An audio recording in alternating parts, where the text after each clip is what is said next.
اعوذ باللہ من الشیطان اللعین الرجیم بسم اللہ الرحمن الرحیم الحمد للہ رب العالمین اما بعد فقد قال الحکیم فی قرآنہ المجید وفرقانہ الحمید وقولہ الحق بسم اللہ الرحمن الرحیم شہر رمضان الذی انزل فیہ القرآن۔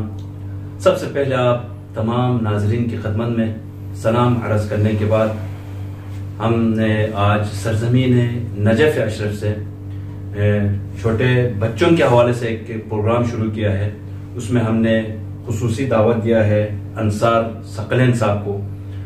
یقیناً ان کو اور ان کے والدین کے لیے آپ جتنے بھی دعائیں دیں کم ہیں، کیونکہ ہمارے اوپر، ہم تمام والدین کے اوپر یہ واجب ہے کہ اپنے بچوں کو، اپنے اولاد کو اچھی تربیت دے دیں۔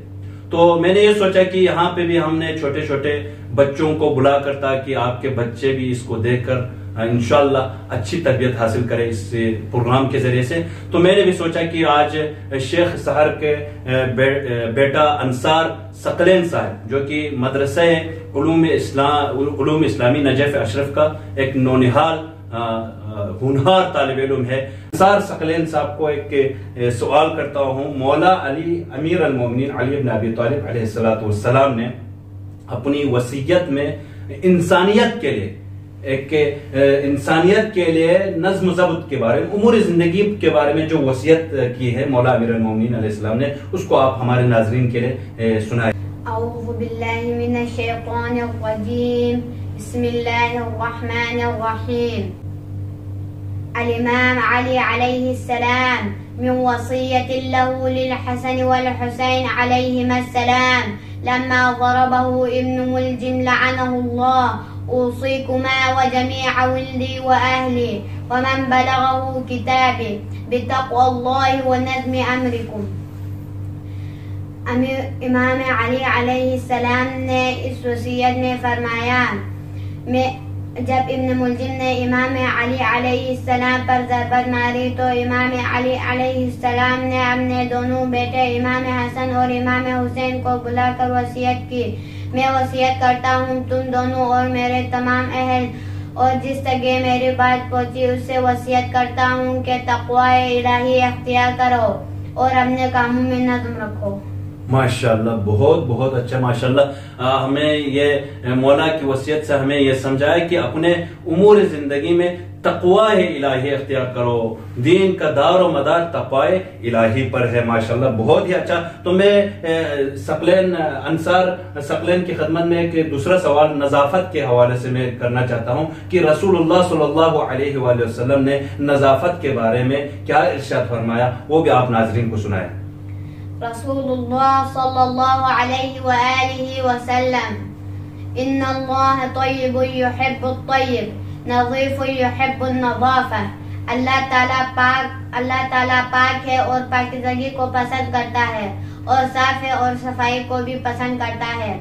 اور ایک مقام پر رسول اللہ صلی اللہ علیہ وآلہ وسلم نے فرمایا، تنظفوا بكل ما استطعتم فإن الله تعالى بنى الإسلام على النظافة۔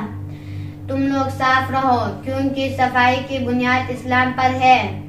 اور ایک مقام پر رسول اللہ صلی اللہ علیہ وآلہ وسلم نے فرمایا، ان الاسلام نظیف فتنظفوا فإنه لا يدخل الجنة الا نظیف۔ ہمیں صاف، اسلام کی بنیاد صفائی ہے، کیونکہ ہمیں صاف رہنا چاہیے، کیونکہ صاف والے لوگ جنت میں داخل ہو سکتے ہیں۔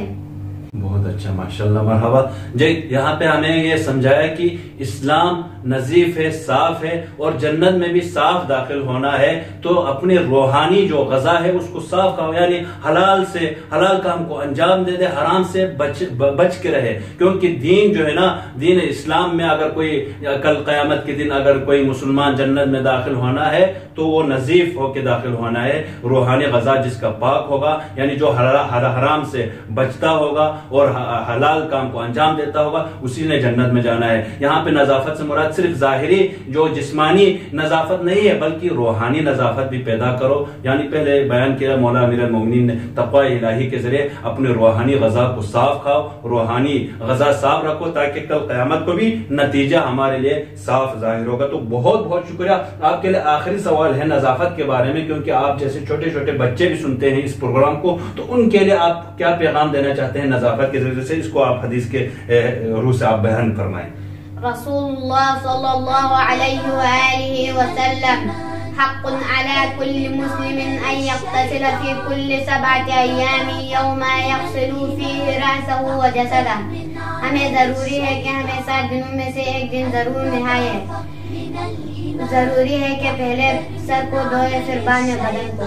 بہت اچھا بہت اچھا، یعنی بچوں کے لیے، یہاں پہ بڑوں کے لیے، تمام مسلمانوں کے لیے ہفتے میں کم از کم اپنے جسم کا آپ ایک مشاہدہ کر لیں جسم کے بارے میں، اور جسم کے نظافت ضرور کریں، یعنی یوم الجمعہ کے دن لے لیں، یوم الجمعہ کے دن کم از کم آپ غسل کو انجام دے دیں تاکہ آپ کے جسم نظیف رہے، اس لیے کہ النظافت نصف الایمان، ایمان کا جز ہے نظافت۔ اپنے بچوں کے لیے بھی خصوصاً اپنے جو ہے نا ناخن کا خیال رکھے، بالوں کا خیال رکھے، تمام جسم کا خیال رکھے، کم از کم ہفتے میں ایک مرتبہ اپنے پہلے سر کو پھر تمام جسم کو ضرور دھو لیا کہ تو میں دعا کرتا ہوں انصار ثقلین کی خدمت میں پروردگار عالم آپ کے لیے اس سے بھی زیادہ مولا کے فرامین کو یاد کرنے، حفظ کرنے اور اپنے آپ جیسے چھوٹے بچوں تک اور بھی پہنچانے کی توفیق عنایت فرمایا ہے۔ وآخر دعوانا الحمدللہ رب العالمین۔